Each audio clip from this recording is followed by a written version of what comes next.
Good morning dear students. Sanskrit की इस online class में आज एक बार पुनः आपका हार्दिक अभिनंदन है, वंदन है, स्वागत है। और आज की संस्कृत की क्लास में हम तृतीया पाठा नचिकेता का अध्ययन करने जा रहे हैं। प्रस्तुत है संपूर्ण पाठ का संक्षिप्त सारांश।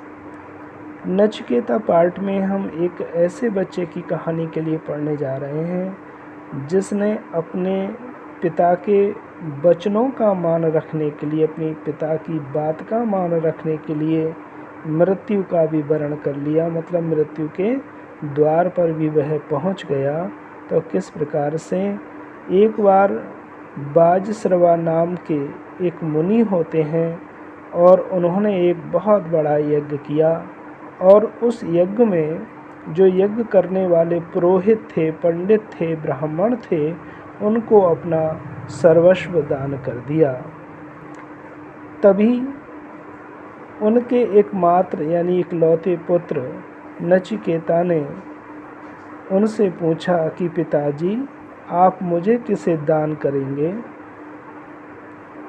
यही बात उसने जब दूसरी बार पूछी, तीसरी बार पूछी, तब पिताजी ने क्रोधित होकर के कह दिया कि मैं तुम्हारा दान मृत्यु को करता हूँ, मैं तुम्हें मृत्यु को दान करूँगा।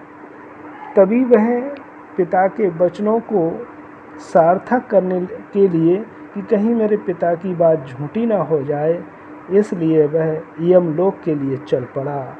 जब वह यमलोक पहुँचा तो यमराज वहाँ नहीं थे, तो उसने बिना कुछ खाए पिए 3 दिन तक उस यमलोक के द्वार पर यमराज के लौटने का इंतज़ार किया, प्रतीक्षा की। और जब 3 दिवस गुजर जाने के बाद, 3 रातें बीत जाने के बाद यमराज आए तो उन्होंने कहा, वत्स, तुमने 3 रातें बिना कुछ खाए पिए मेरे द्वार पर इंतज़ार किया है, इसलिए मैं तुम्हें 3 वरदान मांगने को कहता हूँ। तुम मुझसे 3 वरदान मांग सकते हो। तो नचिकेता ने कहा कि पहले वरदान में आप मुझे ये दे दीजिए कि जब मैं यहाँ से लौटकर घर पहुँचूँ तो मेरे पिताजी गुस्सा ना करके मुझे प्रसन्न होकर के स्वीकार कर लें। और दूसरा वरदान मुझे ये दीजिए कि स्वर्ग को प्राप्त करने का साधन क्या है, उसका आप मुझे मार्ग बतला दीजिए, उसका रास्ता बतला दीजिए कि स्वर्ग को किस प्रकार से प्राप्त किया जा सकता है। और तीसरा प्रश्न उसने यह किया, या तीसरा वरदान उसने यमराज से ये मांगा कि मैं मृत्यु का रहस्य जानना चाहता हूँ कि आखिर व्यक्ति मरता क्यों है, मरना क्यों ज़रूरी है। तो यमराज ने कहा, तुम मुझसे धन मांग लो, समृद्धि मांग लो, सौभाग्य मांग लो और लंबी उम्र मांग लो, लेकिन मृत्यु के विषय में जानकर के तुम क्या करोगे। लेकिन नचिकेता दृढ़ संकल्पी बालक था। वह अपनी बात पर कायम रहा और यमराज के द्वारा बहुत सारे प्रलोभन दिए जाने पर भी जब वह नहीं माना, तब यमराज ने कहा कि मेरी परीक्षा में तुम सफल हुए हो, अब मैं तुम्हारे लिए मृत्यु के रहस्य को समझाता हूँ, सुनो।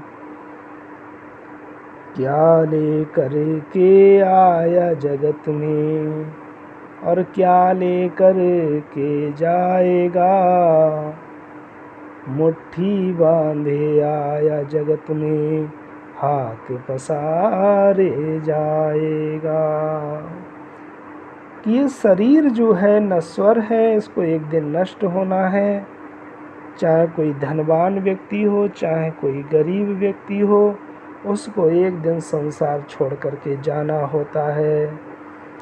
और जो हमारा शरीर है ये तो नष्ट हो जाता है, लेकिन जो इसमें रहने वाली आत्मा है वो अमर है, अजर है, जो ना कभी मरती है ना कभी बूढ़ी होती है।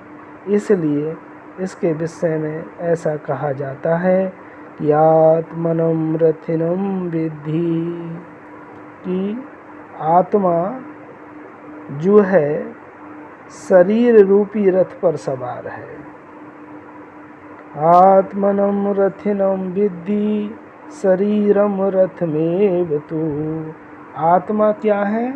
शरीर रूपी रथ की रथी है, यानी कि शरीर अगर रथ है तो आत्मा उस पर सवार होने वाली है। और बुद्धिम सारथिम विद्धि, और इस रथ को चलाने वाला सारथी बुद्धि है। और मनः प्रज्ञमेव च, और जो मन है वो रथ में जुड़े हुए घोड़ों की लगाम है। ये यमराज ने रहस्य बताया और इस प्रकार से नचिकेता लंबी उम्र जी करके संसार से विदा हुए। धन्यवाद।